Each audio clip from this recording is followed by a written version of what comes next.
the Dell Latitude 5510, plus best practices, tips, and tricks.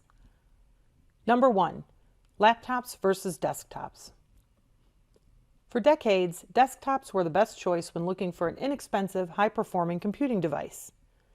In recent years, however, the quality, affordability, and portability of the laptop have made it a very good choice to complete everyday tasks in the workplace. Resiliency is important now more than ever, with telework and other non-traditional work environments. The model that our AMP team has chosen, the Latitude 5510, can easily handle the software and tools needed for most of us to do our jobs efficiently and effectively. Number 2, accessories for your 5510, dock, keyboard, and mouse. All 5510s come with a dock, keyboard, and mouse. A dock does more than just connect you to accessories and additional monitors. The WD-19 dock that is delivered with your laptop can charge the battery up to 80% in 1 hour and up to 30% in just 20 minutes. Speaking of accessories, your dock comes with many connectivity options. Starting in the front, one USB-C input, great for smartphone charging, and one USB-A input for a wireless mouse or keyboard, for example. In the rear, you will find 2 DisplayPort inputs and an HDMI input for multiple monitors. Another USB-C for charging other devices and accessories. 2 more USB-As, good for wired keyboards and wired mice.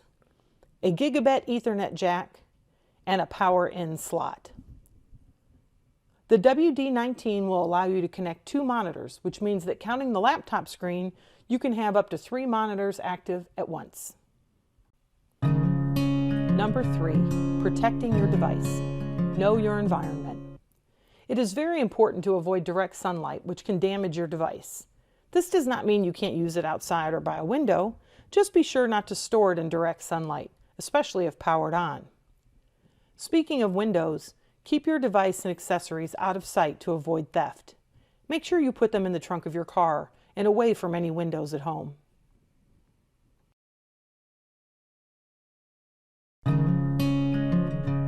Number 4, about your PC. Easily find helpful details. About your PC. Something I'll be referencing a lot in this training session is using the Windows key as a shortcut. The Windows key opens the search, allowing you to find files and applications on your device quickly. To find out more about your PC, press or click the Windows key and start typing the word About. As you type, you will see About your PC show up at the top of your results. You will want to go ahead and click that as soon as it's visible. A screen will open with information that may help you should you need technical support.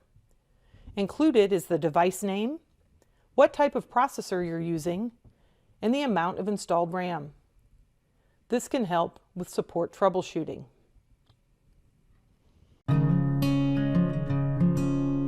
Number 5 best practices. I will review these in more detail. Restart at the end of every day. Lock your PC. Check your printer settings. Adjust your performance settings and brightness. Views and shortcuts. Restarting your device regularly allows critical security software and hardware updates to install at a time convenient for you. This puts you in control. It does not mean that you will never get prompted to restart during the workday. Some emergency patches will still get pushed occasionally, but it will make the wait time shorter if you restart more frequently, allowing individual patches to be applied regularly rather than a few all at once. So when you know you're finishing up for the day, go ahead and hit the Windows key or click the Windows button, click Power, then restart. Another note, it is very important to leave your device on and plugged in when not in use. Do not shut down. Lock your PC.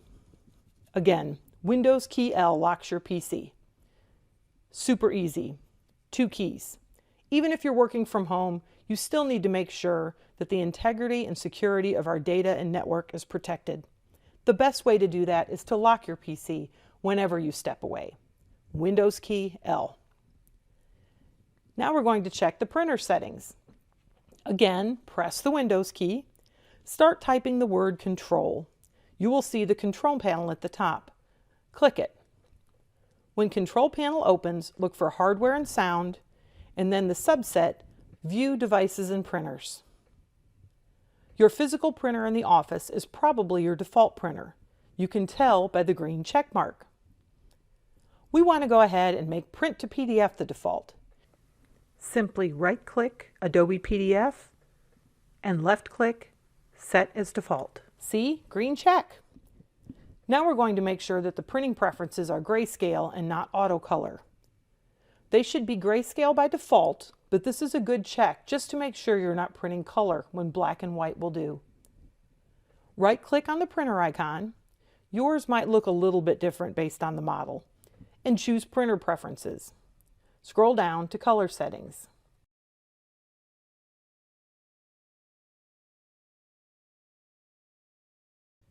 We don't want auto color to be selected.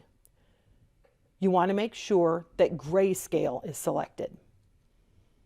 Once you choose grayscale, click Apply and then OK, and your printer preferences will have been updated. Now when you go to print something, it will default to print to a PDF. No more, oops, I didn't mean to send it to the printer. Performance. Windows automatically sets your laptop's power settings to maximize performance and improve security and battery life based on a group policy. However, your performance and brightness settings can be adjusted manually to increase your battery life even more, or temporarily increase the performance of your device while on battery power. If you are plugged in, you will see what looks like a battery and a plug next to it in your taskbar. If you are not plugged in, you will just see a picture of the battery. Left-click that icon, and a box will pop up and tell you the status of your battery, the percent charge it is, and what power mode you're in. Windows manages your power mode automatically. However, you have the option either to choose best battery life or best performance based on your circumstances. For example, you have a laptop and you're getting ready to do a presentation. You want to make sure that the device performs at its maximum, but it won't be plugged in. You want the laptop to work just as hard as if it were plugged in, so you'll want to choose best performance.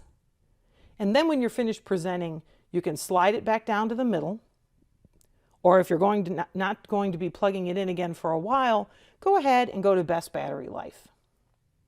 Next, brightness. Those of us working in low light environments may find their laptop screen a little bit too bright. Keep in mind that this only adjusts the laptop screen, not any attached monitors. Views. Right-click any blank space on the screen. Go to View and uncheck Align Icons to Grid. This will allow you to take icons and move them anywhere on the desktop. Maybe you want to group them together based on function or based on type of file. Whatever you want, it's your desktop. If you decide you don't like it that way, just go back and click Auto Arrange Icons and it'll automatically align them on the left side of your screen, just as before. Shortcuts. There are two ways to add a shortcut to your desktop. Method 1, right-click any blank space on the screen.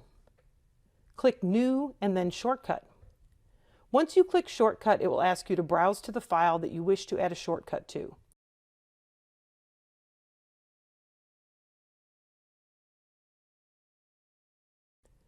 So if you browse and go to the folder, in this case, I'm going to my Documents folder. I've broken the rule about putting things on my local device. We'll get to that later.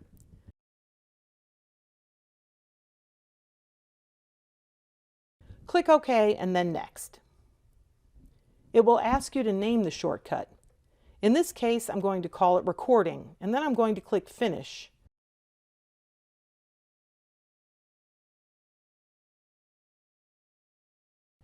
And there it is. There's your shortcut. Method 2, open File Explorer. Windows E will automatically open File Explorer. Browse to where the file is that you wish to add a shortcut link to the desktop.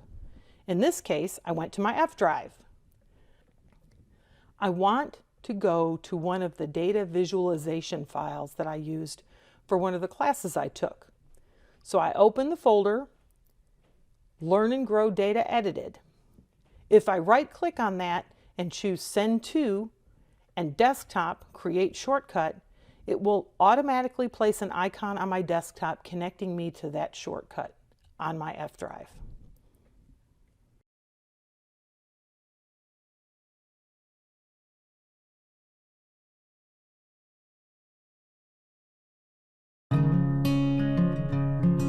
Number 6, saving to network locations. Always save your files to a network location. In most cases, G is for your general use, F is for your personal use. It may vary by agency. Why store files on the network? Network locations are backed up regularly, while any files stored on your device are not backed up at all. So if your device crashes or becomes infected with malware, etc., your files are gone.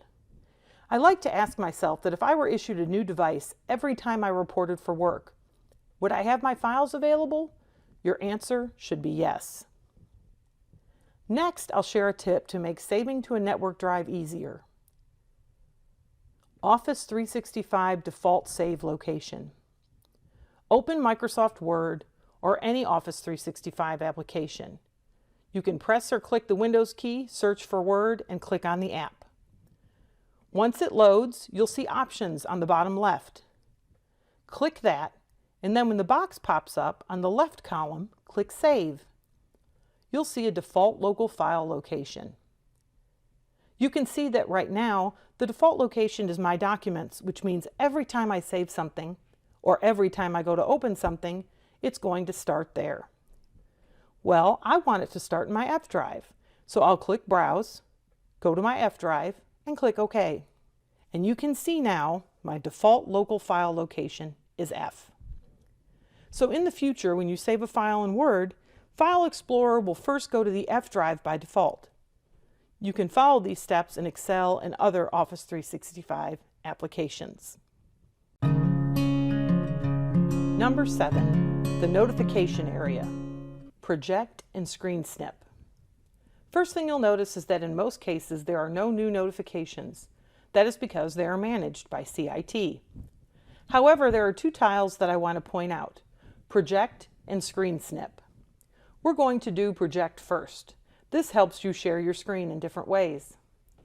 You can share the second screen only, close the lid on yours and operate just using the second screen. You can extend your screen, which means that you have two screens with different information on each. You can duplicate your screen, which means everything on one screen is duplicated on any other connected screen. Or you can disconnect and do PC screen only. There's also the option to connect to a wireless display. If you are on Wi-Fi and there's a smart device like a smart TV that's on the same Wi-Fi, you can project it to a wireless display. That way is a little more technical, but I just wanted to make you aware that it was there. The next tile under Notifications is Screen Snip. You can snip all or parts of your screen.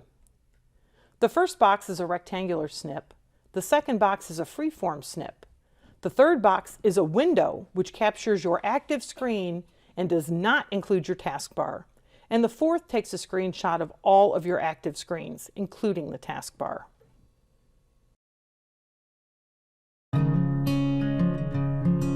Number 8, shortcuts using the Windows key. I will be sharing a link to this after the meeting. There are a lot of keyboard shortcuts. A lot. And I'm not going to go over all of them because everyone has different repetitive tasks that shortcuts could help. So I'll talk about those I see used the most. Again, Windows L to lock your device. If you're not using it, you should. Windows E to open File Explorer. How many times are you going down to your taskbar and opening that? Windows D minimizes and maximizes everything on your desktop. So rather than clicking everything to maximize or minimize individually, you can use Windows D to show your desktop and reopen applications each time you hit it. What I'm going to demonstrate next is the split screen. Those of you working on a laptop who miss having your two monitors at work, or work in alternative spaces where an additional monitor isn't available, should really appreciate this shortcut. I brought up 2 Excel spreadsheets. Let's imagine that you're working from both of those, and some of you might find this familiar. You minimize one and you look at the other one. Then you bring the other one up and you copy paste, or you review, back and forth. Using the Windows key with an arrow key allows you to lock each spreadsheet on either side of your screen. The first thing you want to do is click on one of the files, making it active. Then you'll press the Windows key and the right arrow. It will snap it to the right. You will see all other active windows on the left. Simply click the one that you want to add to the left side. You can make adjustments as needed.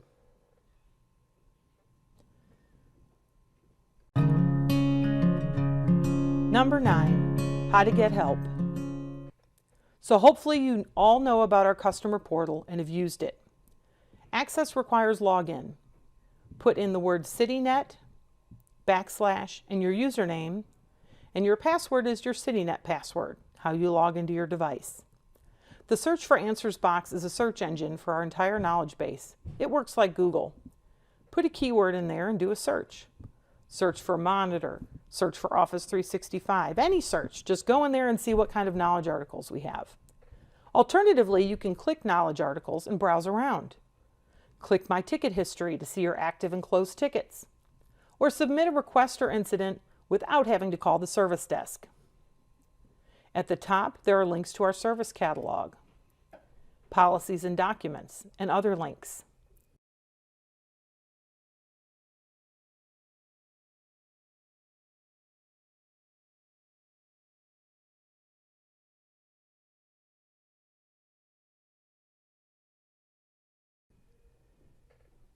Let's take a look at policies and documents. This has links to many of the policies and documents that CIT needs to share with other agencies. Just scroll down and review the headers to find what you're looking for.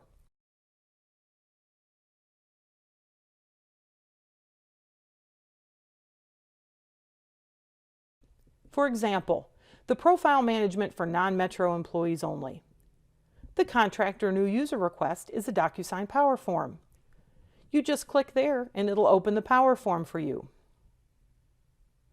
So where else can you go for help? Windows help can be found at support.microsoft.com. Again, very Googleable.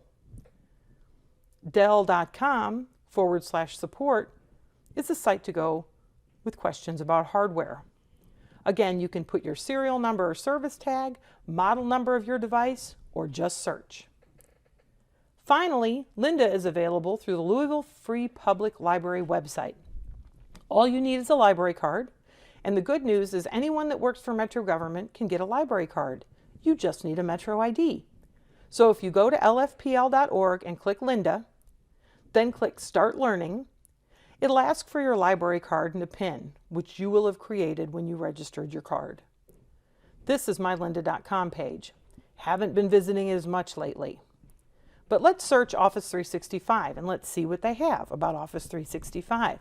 Oh, a new features course. Let's click on that. What's really helpful is it also gives you the last date it was updated and when it was released, so you know whether it's relevant to what you're trying to learn now. We don't need to be learning about Office 2007. You can watch a video, you can read the transcript, and if it's just something you know you're interested in, later you can just add it to a playlist. Once you add it to the playlist, it's there next time you need it. So in review, for help, click the Help button on the desktop, or go to the My Metro page and click CIT Customer Portal, or you can go to support.microsoft.com, dell.com/support, and to get help and learn about all types of things, not just tech related, go to lfpl.org and click on lynda.com.